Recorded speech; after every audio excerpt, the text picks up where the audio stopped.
अरे अरे हजामा के पुतावा नेवत दे आवहु।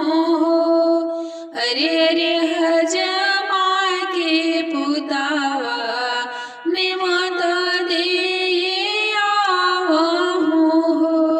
ई आजू हमारा बाबू के लगनिया नेवत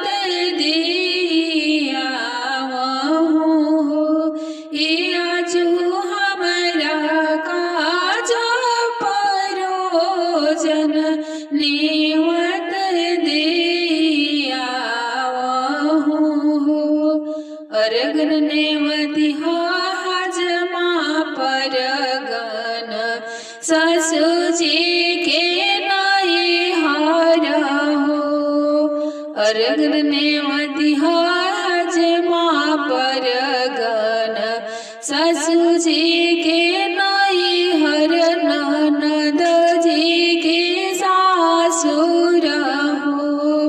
एको जनी नेवती बीरन भैया तो जिनका सिरुसन बाणे हो।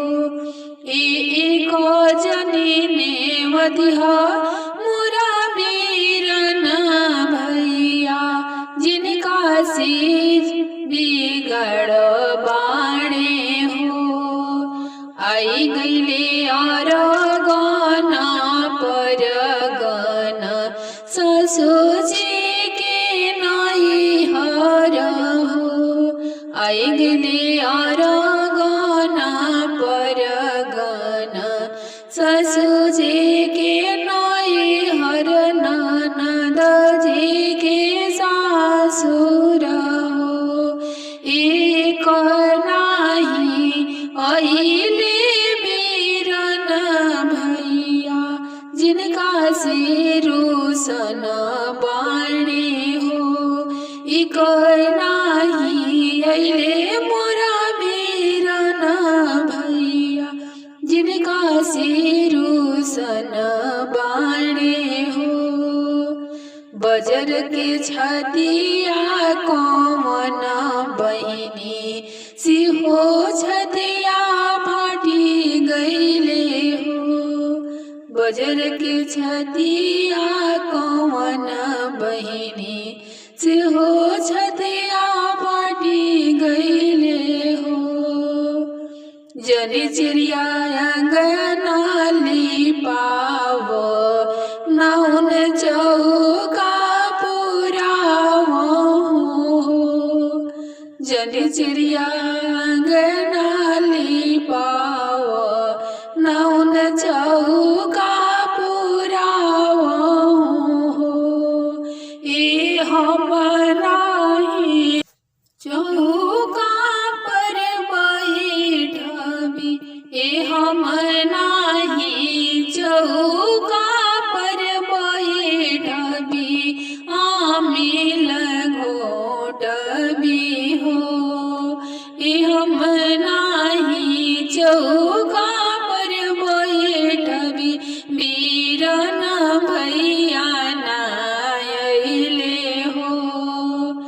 आई गईले कर मार सलवा तब भैया हमारो आई गईले हो।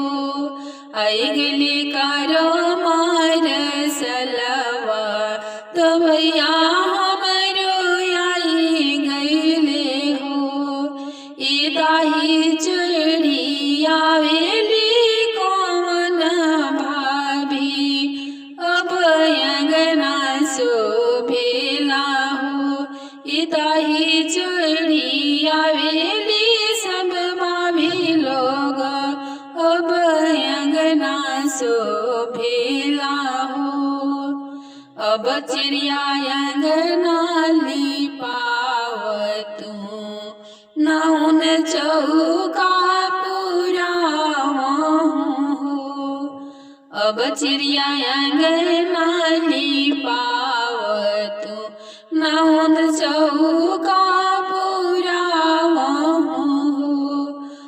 अब हम चौका पर बैठबी बीरना भैया आई गईले हो। अब माया मेला घोटबी बीरना भैया आई गईले हो। अब हम चौका पर बैठबी सब भैया लोग